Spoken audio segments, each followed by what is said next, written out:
Chokpanuku, emenege panuku. Chokpanuku, emenege panuku. Chokpanuku, emenege panuku. Chokpanuku, emenege panuku.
Hey!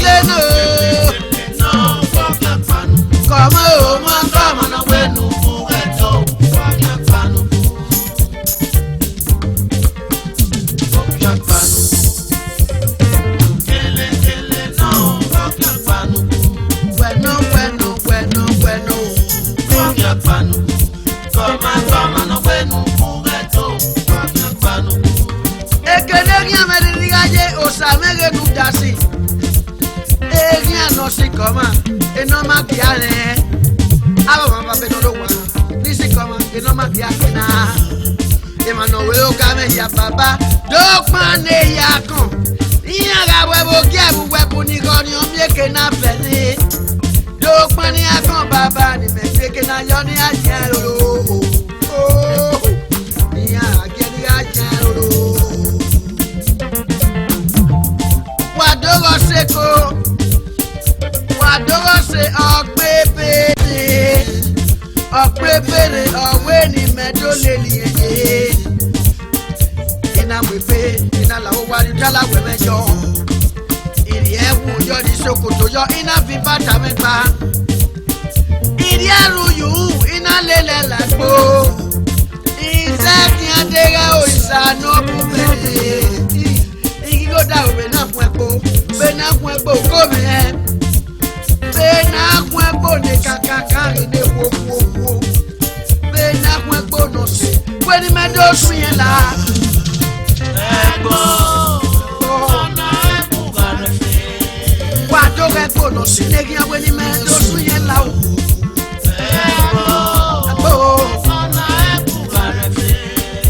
Ebo kina ebo nara yo gagiti o wa o. Wado ebo. Ebo.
amaya mwafikwe yote ikana bagia karakwa boyo alagwa na boyo kete ikana bagia karakwa boyo amaya mwakwaligo isega maje no fikwe yo amaya mwafikwe yo alagwa pasi ukete alagwa pasi ukete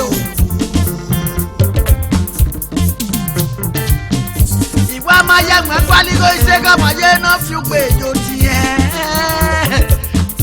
regate ogapa regate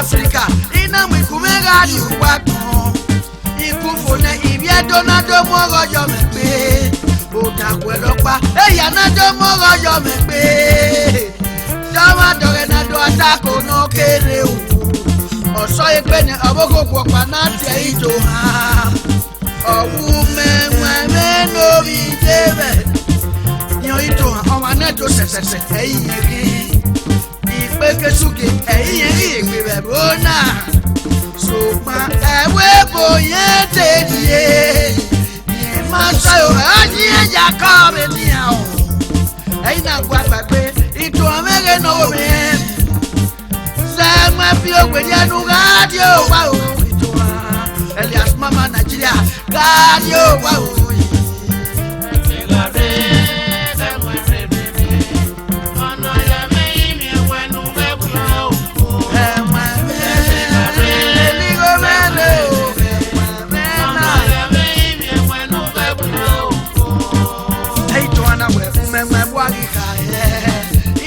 Kwanigo bama ba ewere egbe radio wa la were egbe radio wa o itawo mene eina ri hu dado no ba se iwi itawo mene ina ri hu dado no ba se iye ku so le vaito anale mi ona radio wa o ito asedo to amari akoro padopa o wa ne la tebo omu kiene o ito ha e baba ki o wa no mi pina ya susa ito o iwa maria kolopalopa e ko pa ito ri ogo so no ni ke na ja college ito aseba o ma do palopa mari ito ha o ma do palopa mari ito ha o o ke gbede akedo je lo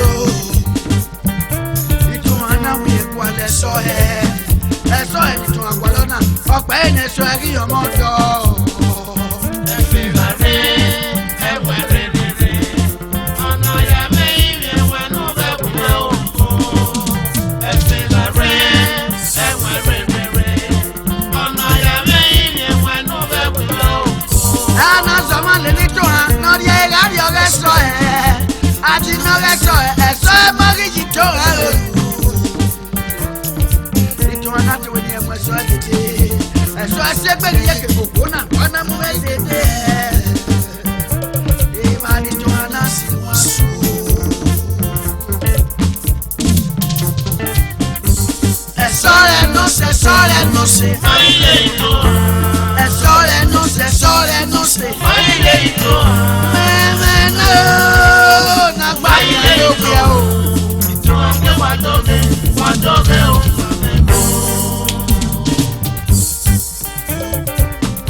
Oda fẹ́ sọ ẹ̀wọ́ ìwọ́ kéde náà ṣe.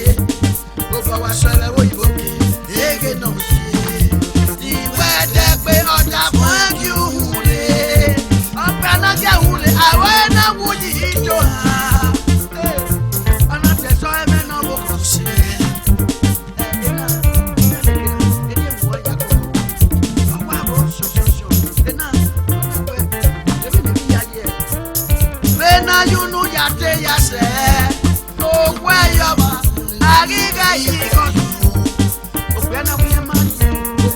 eti lai ito anakwe yo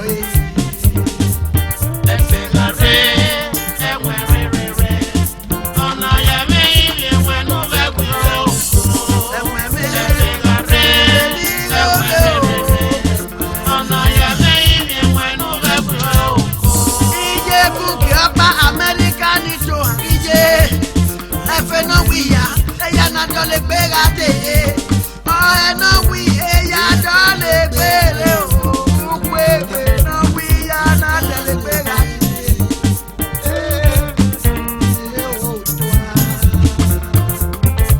Okay, you got you. Es hora no sé.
You know some of you when the men are about oh, no to make you cabe lo toto man.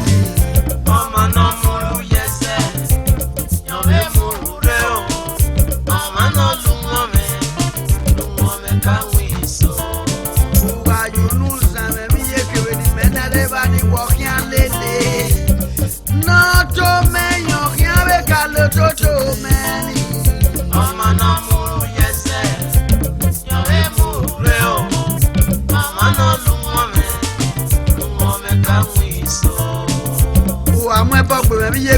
Men are everybody walking and lily. No weber, oh no, no, having a boy here. No beer who pay your young baby, not the careful. No, to me, oh, your young calo toto, man. Oh, man, yes, sir. You're a mureo. Oh, man, woman, can we so? No, you know some webuke no kia yogo pa wa efa opa wa ki o abata fefefe wa o iga kia mama no muru yese yo e mure o mama no lumo me kan we so no you know some men webu ti me ku we yo ma no pe ma no meme ke no pe yo opa ya efa ki o Mama no muru yese, nyore muru reo. Mama no lumome kan we so. Iwe no you know za mebu webu meku we yo no pe ma no meme. Ke no pe yo opa wa ifa kun mi o. Mama no muru yese, nyore muru reo. Mama no lumome kan we so.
do fio ba yi no lo du kun fio ba ji a o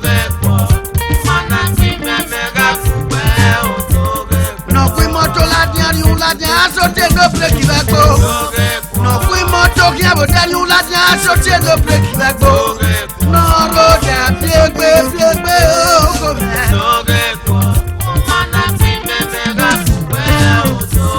obi ale ke da so e bi ate live bi oda owo ayi baba wa ye gbe tu le fi abo de o si me ki ara ni gbe na e o go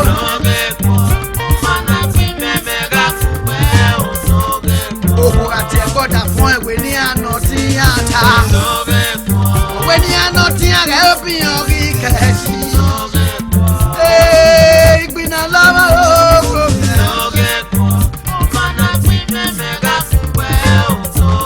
aleke sore bi ebi te brother ya fe ko kiere ki akuna me ga ke bi ebi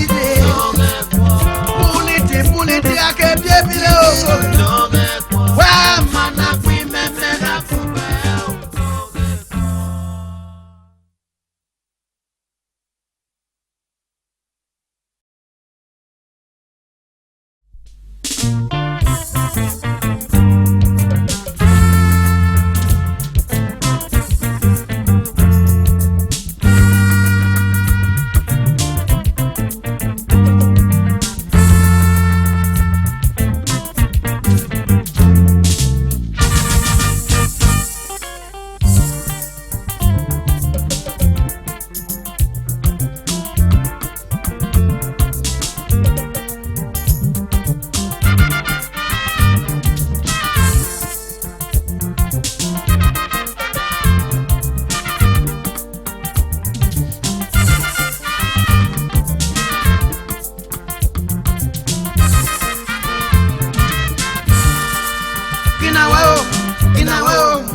Udasi elele mefuro. Una kyoye bolukole. Eja weli agome. Imana ageme kinawe. Uga kyoye dakelu selu. Di Grand Prix. Oye sukoto isati lele waga kuyo. Okwega kia. Adoya weli agome. Adoya weli agome.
Ya se fe o.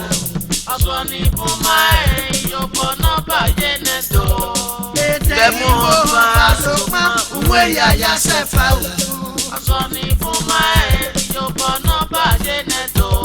Okwe sajendere ya sokma e amaja o beti o baba. Asoni kumae abanole to jaru wa neto. Uwe so abanole to jaru wa neto. Asoni kumae yoko no baye neto. Ukanyo gale ga ko ma wena nyono ruwa ga kwa ma. Asoni kumae yoko no baye neto. Isatilele ki aba gbogbo ato le ngare na me mu yo. Asoni kumae yoko no baye neto. Uwe so abanole to jaru wa neto. Asoni kumae yoko no baye neto. Eta kenu selo wa so bi abano ki ale be to ba.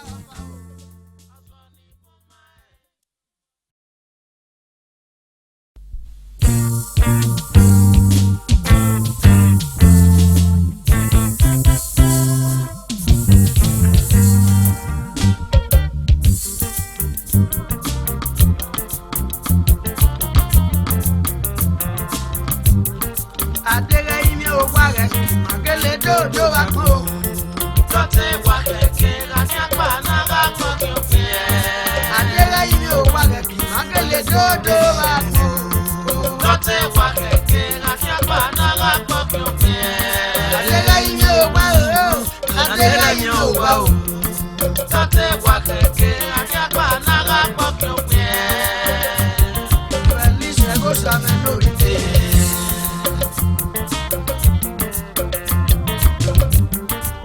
Monday era oyi me no bi o bede. Le mama me geri o ya. Le mama me le susa yo wa paro wa se wa magidi o wa o.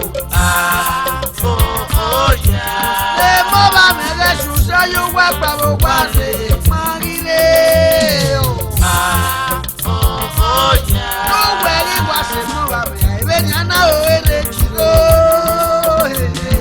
Ah, oh, yeah. Ma pa ki o we o ele chiro.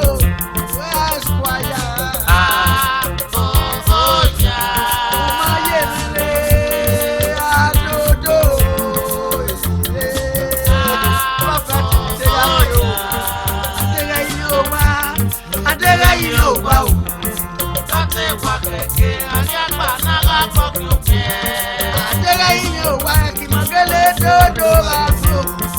Sote kwa keke anya kwa naga koke ume.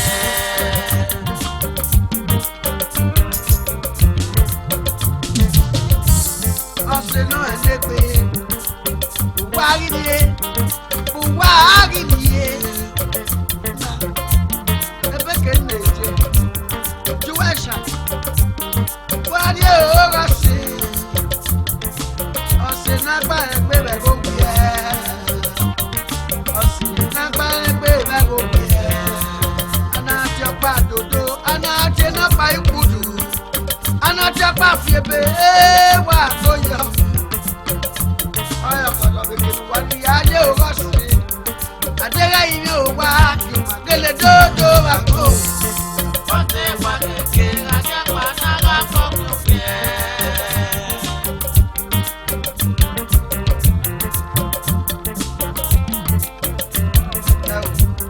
tó wárí gèlè wàságun ààrẹ ni aná òrèrè jìrò.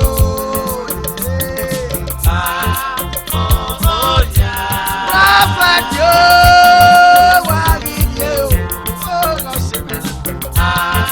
Mo máa gbárí òwe ó náà mọ́ bá mi ó Esquire. Òrèrè jìrò nínú wẹ́ẹ̀mí jẹ́ káwé sí. Wá olómi ẹ̀ yóò dán lọ́lọ́lọ́ ẹ̀dá máa ń lọ sùn. Mo máa gbárí òwe ẹ̀. Ìjẹta mẹ́gẹ́gídà ẹni mo wà yà ni. Ìjẹta mẹ́gẹ́gídà ni mo wà ní. Ìfì mọ́tò yà máa ẹ̀. Ó máa yọlé. Ìnáwó iná wọ̀ wẹ̀. Níbi ó jọ yá ni lẹ́nu ẹ̀. Kéké ó máa sábà yọlé. Ó máa yọlé àmì èmi ní máa fẹ́ yúlù. Ìjẹta mẹ́gẹ́gídà náà mo wà ní mo wà yà ni.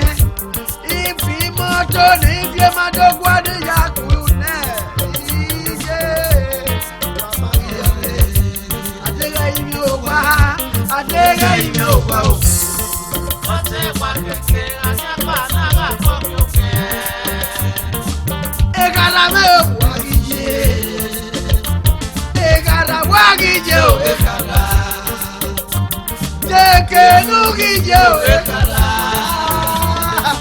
Wagije kwa me no kwa kedote. Wagije kekana. Wagije. Wagije me kedote. Amedede ojoko osile láyé oko. Òkùnrin tẹ yáyé pé ìwé dèké nuga ayé. Wagije òní òbí dídán kédolé. Okú òsìsì kéré. Wagije òkú pọ̀. Wagije òkú. Àríkpọ̀rẹ̀dẹ̀. Ìkọ́kọ̀ iná àárọ̀. Ọmú yẹn pàwọ́ tó ti nù. Dẹ́mi ọmọ ìkọ́kọ̀ rẹ̀ dẹ̀. Ọ̀sẹ̀gbè ẹ̀mí yàkí. Ọ̀sẹ̀gbè ẹ̀mí yàkí o. Ọ̀sẹ̀gbè ẹ̀fà gbọ̀nà kẹ̀lé.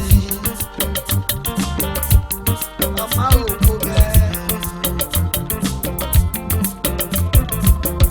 Adéra yìí ò wá rẹ̀ kì í máa gèlè dódò wá gbó.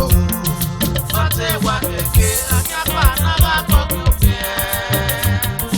Àbùkù ṣe yàkí ewa bí ó wẹ̀. Òkùnrin ṣe yàkí ó gbé ó wá bí ó wẹ̀ o. Ọ̀gbìn owó ẹ̀rẹ̀ ní ìbàlẹ̀ mọ̀ wẹ̀ náà wà rí mi ẹgbẹ́ ṣé ó dọ̀rọ̀ òkú. Ọ̀gbìn owó ẹ̀rẹ̀ ní ìbàlẹ̀ mọ̀ wẹ̀ náà wà rí mi ẹgbẹ́ ṣé ó dọ̀rọ̀ òkú. Ọ̀gbìn owó Esquire rẹ̀ yóò wá o. Buhari ni òkùdù o, Buhari ni àdòdò o. Àdòdò ìṣègàwé wílẹ̀ o. Òkùdù Buhari ni o. Wàdúrà sẹ́ni máa gbàdúrà gbẹ̀rẹ̀ tó. Nàrẹ̀ dọ̀rẹ̀ wí ayé má dọ̀sù gbogbo. Nàrẹ̀ dọ̀rẹ̀ wí ayé má dọ̀sù gbogbo.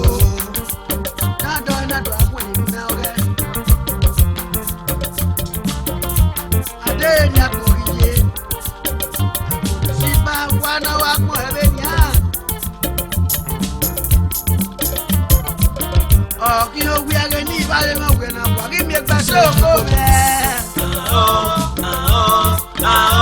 Ose.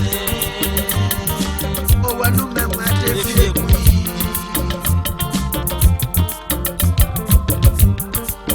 O wanu me ma te fi ekui. Do akonisiba. O wa te fi ekui o. Do akonisiba. O wa te fi ekui. Do akonisiba. O gifite egbegila. Do akonisiba. Atala pateri emi no kaka o. Do akonisiba. Atala pateri emi no kaka o. Do akonisiba.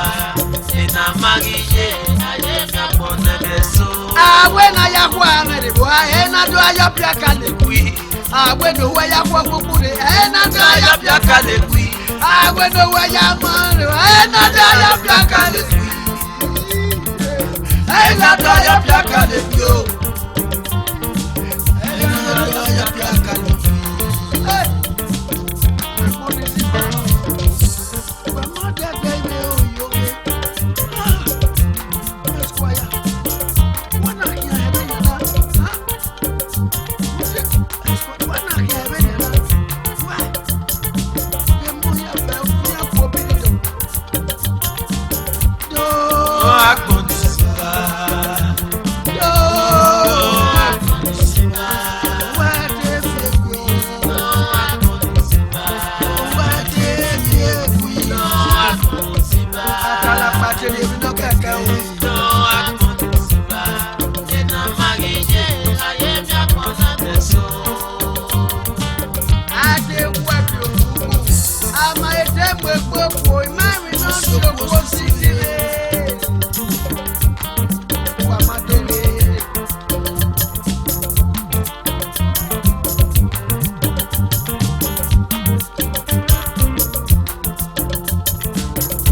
Alasi wariye.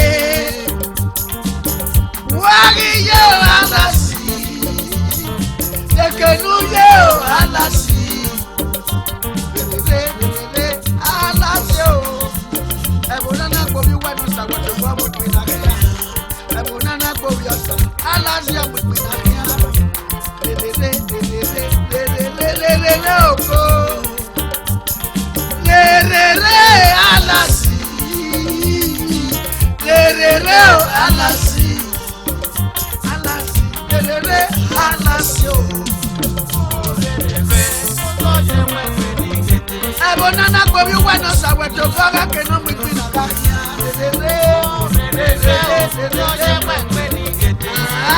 Alasi. Alasi o. Ebonana gbobi wenu sawoto gbo ke no mi pin na ya o.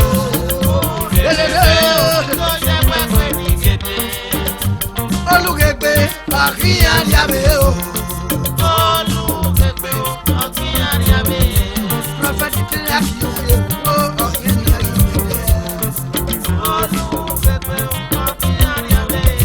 Wala seyi o.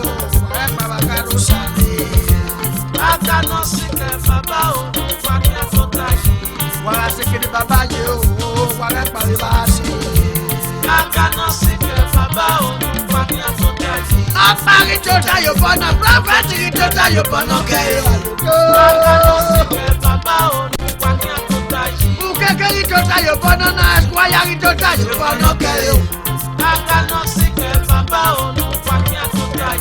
Wala o, se wale babakaru sale.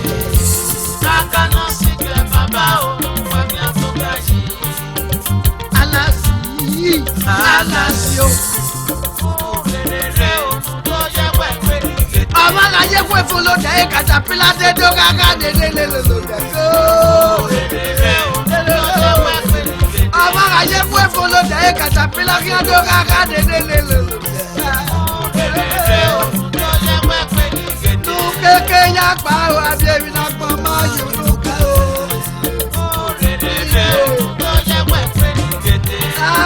Alasi, alasi o.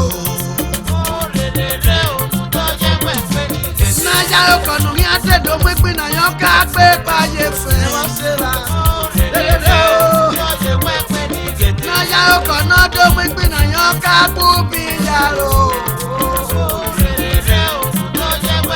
Ama we na bo kare wa kan ga so pe no me kwara ru na ya gbe ni ori. Ma we na bo ka wa kan ga so pe la me kwara na ya gbe ni ori. Ama ga ye kwe fun lo de ka tapila ki are do ka le. Na bu keke abagbe wa ka lo sabela.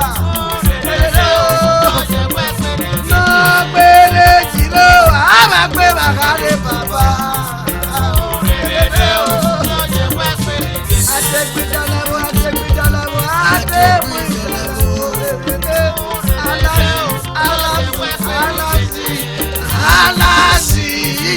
Alasio.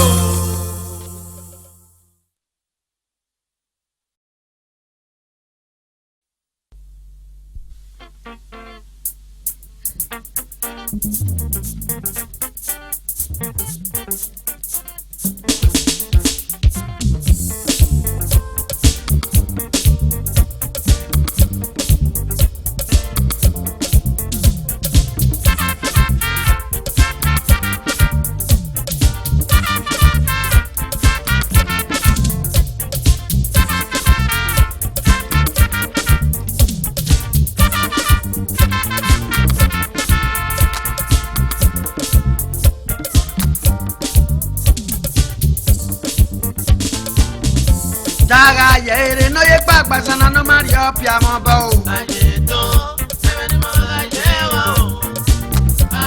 Daga yere no ye pa pasana Mario piamo bo.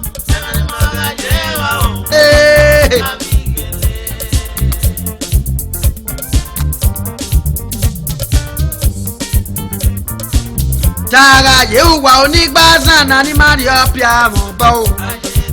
Oh!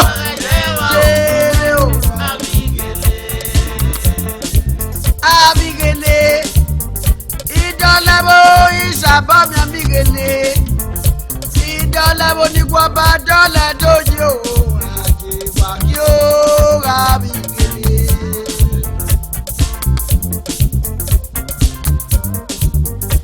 Igele, iwisa ti mi abigele, apegege o afian ori ifana wese na ge tokpo me. Iga pome se lu me no de po maju me no bi do yeke me. Obi amapa no pebo isa ti mi ami se duru me ela me wedo iye me wedo ono de bomatu akobe yan wedo ase wa yan wedo we na ni ba bo kan la igbe tara ye no ye papa sala no mari up ya mo bo ajeto ele ni ma la je wa o ami beni ye nu wo na la ko ukuro fi asila ewi wo mi ono de bomatu agbo wa se no bi to iye keme akobe yan wedo uweso baba esenu ne do ọ̀pọ̀lọpọ̀ ọ̀nà ya mẹ́dọ̀ọ́yẹ wẹ́dẹ̀ wẹ́mẹ́gbógun ọ̀nà captain ọ̀sà mẹ́nọ̀ọ́bí òkú bọ̀ iṣẹ́ ti yànmíà òpẹ́ òkú ẹ̀ yóò bọ̀ lówó nínú ìkàtà bàbá ẹ̀kì yóò bọ̀ wẹ́sẹ̀ gbé mẹ́fọ́ captain ọ̀sà mẹ́nọ̀ọ́bí òkú bọ̀ láwọ̀ owó ẹ̀kì yóò bọ̀ wẹ́sẹ̀ gbé mẹ́fọ́ nẹ̀sìwẹ̀ kí á kú ẹnu wẹ̀ nà ní bá bọ̀ kí á láyé pé o. Mario piamo bo ajeto emeni mala jero amigele chief ego sasa emeno bi gbino baro ise ti mi ami ese nuru me emi o pa lọ́nà ki an yo ku mi ami obu so yu won me mi ami o baba o adu abomu ege no para oda fero si mege no mo mebo ọ̀dà fi mú wá ẹ̀mẹ́rẹ̀ ní òpópó wáàgì òtún èmi sísá bí ẹ̀yìn wá rí mi o àjọpọ̀ mú mẹ́rẹ̀ ní òpàrà ẹ̀sìn ló èwù náà kò bẹ̀ òṣàpàkì àdó sáwọn sí i ìjọlẹ̀wò náà má rí ọ̀pì àwọn bọ̀ o. àjètò ẹlẹ́ni máa ń yẹ wá o. ìké òtún wẹ̀ baba. Chebi mege no bi laba. Owe ni go to ibi e bo ya me. Wese, umema me wedo. Ibi e bo bodu ya fe, keno do wa keno risi. Chebi laba we ni go to wa hia. Owe se pe aya sete na popa ma wu. Wese, chebi mo se me no bi laba. Comrade Julius Simendo bi amati. O lagi gba mano rebo money. Ewi na ye gbe kan gbe daddy o. Ise gbo ki ame o baba. Ibi ebo amode ya ise gbe nu wa ki ame o. Ase gbe no sabo yen. Yogo ni kule le me wedo. Igi otu igele nigba sana no mari afia mo ba o. Ajido, eme ni mo le yewa o. Comrade Henry mendo bi o sawaru. O lagi gba mano risi o. Wado eche mani no ma ebe na te gbe mu he. O sawaru Henry. O me wedo. Ombo chema indeed. Damo honorable Peter mendo bi eson. Obi o seme no pe bo mi e. Yo sun aya banu mi ekena ku ma do lo afia yi. Lele o ge son. Lele Peter de baba o. Ijo tugele no ma ri afia mo ba o. Ajido, eme ni mo le yewa o. Baba o sa mu dia me no bi o sa gede. Yo se baba no kwa me. Benega o yo gbe o. Ebi na ye gbe ka gbe daddy o ma ke yo lo. Mo ka mi baba so ni. Benega o yo fi. Idole wa ki o baba. Baba Kingston me do mi ma fi don. Ba Kingston o sa se me do mi ma fi don. We se me ku me me. Idole wa ki o baba. Isiekpe no bi akai. Eke double G. Ese nu me yewo iboke iseti mi amia. Ki o tu gbogbo me gine. Ki o tu e me doli me no bi akwebo. Isiekpe me no bi akai me. Aje o. Akobe gan wedo. Mr. Clement Okubawa aka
Peppo,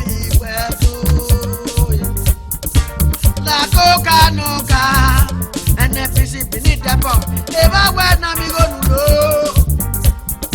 Club 7 again go to me. Say lasso, on a wire, my face. I went to go to Chief Edward Igumanobi Kibo, President Club 7 of Nigeria, where say Baba Gil, predicting again over Saturday, one Vice Chairman, Club 7. Women were never do. Big your driving, get the banana, no man, yap, phone. I don't, and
Atere agbakwegbe no me o. Ona yawe be ona yawu yo wa okay. Ikunu gba me ne wera me. Makigwele wa masabo mama ke no we baba kiye. Iwe o wa mama ke no we baba kiye. Ikunu gba me ne wera me. Ogoje imeju gba lolo. Sokpa wa do mama we baba. Wa do mama we baba. Male o wa do mama ke no we baba kiye. Ah, o fon ko ye nínú wa. O fe le yo wa ya. Jega ma me mi wa, ave mi kene o wa ka je. Ba wa fon yo. Wa lele o ki we o. Wa we se kunu ba me ne we la me. No wa na se de mi ma ni ma ko wa ki me ki te me ya pe. So pa wa do ma mo we baba o.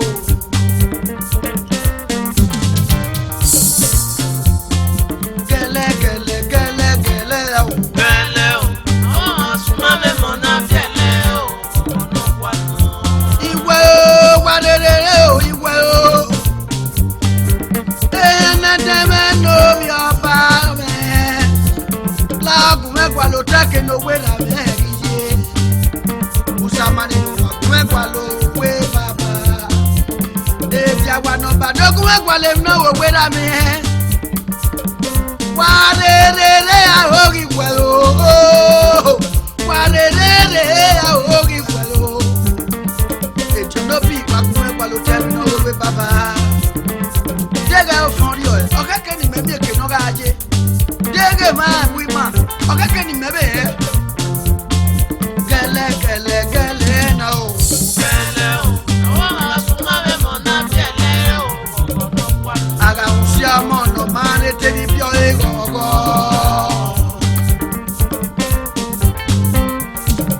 Omo ga kisi e bo le te bi bio e gogo.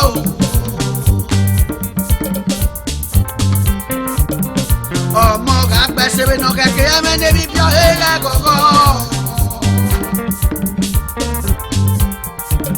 Omo ga se ki bo pe we na e me ne bi bio e gogo. Ogbe baba ri sigwe.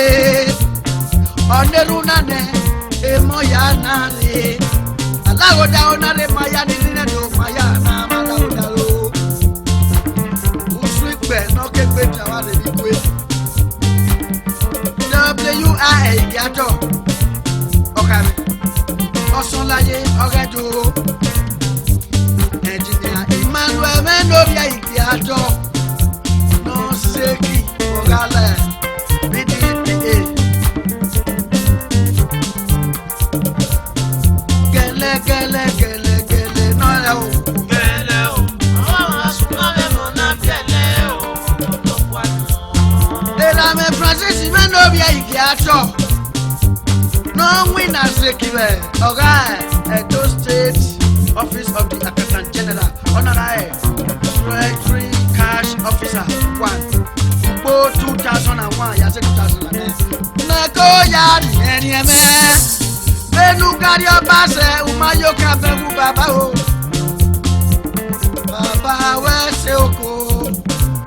Egbe yawe yo do manari ekwe yo wa. Gele gele gele gele no we o. Gele o. Awa suma me mona gele o. Ono wa no. Florence Menobie. O te potokinu wegiye. Ade tu wa to take baba bi kwe. Aluwa ega salago dalo be diana. Engineer Uyi Menobia Giato. Wo la gawe ku priso inspection and construction. O Dallas America. Akube wedo waso papa. Woyewe olaga CEO. Everon Clean Red Dallas Bay Texas. Abukio. Asewaga gibua. Akube wedo. Ibedo ya wedo. Engineer Uyi Menobia Giato na. Yoyewe olaga construction inspector and consultant United States Housing and Urban Development. Also a licensed contractor, disaster inspector for United States Federal Emergency Management Authority FEMA and the United States Army Corps of Emergency Administrator, Optima Home Health Incorporated, Dallas, Texas, United States. Oh, amen. Amen. Licensed environmental consultants and specialists in hazardous materials remediation. Other states environmental associations, Dallas, Texas.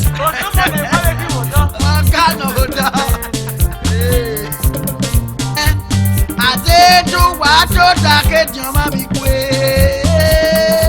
aláwòdà òwe ní àná lọ gbàgede. Òpè ànàgbọ́n máa gbogbo ọ̀rọ̀ ìdíje kò. Mrs. Joanne U. Ehikiato, RN, Director of Nursing, Optima Home Health, Dallas, Texas. Ike twa o baba, engineer no same no be kugbe. Lo father president, Edo Heritage, Jackson, Mississippi. Oh, America na Africa. Ike twa o baba, ko yo lucky me no be agboni fo. Dallas, Texas, and no be Dalosa, Minister of Enjoyment, Akobewedo Baba, Big Daddy Co, Gele.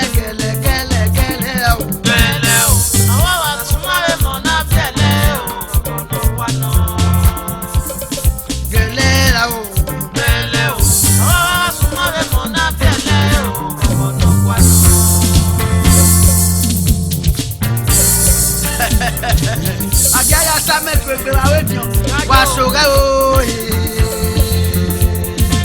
no ga tu ya o ikyo tu baba enogie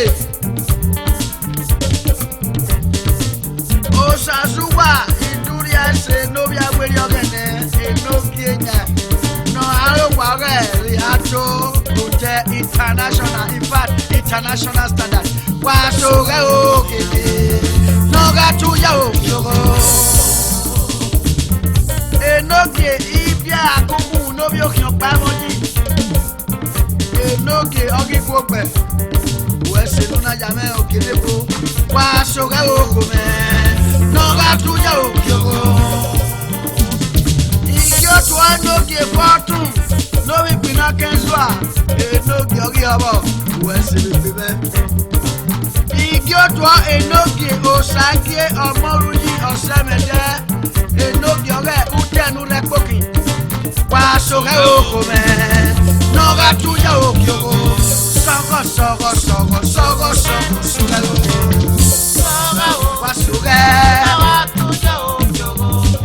wa soge ni egberi suega mu mesese soge wa soge okome noga tuya okyogo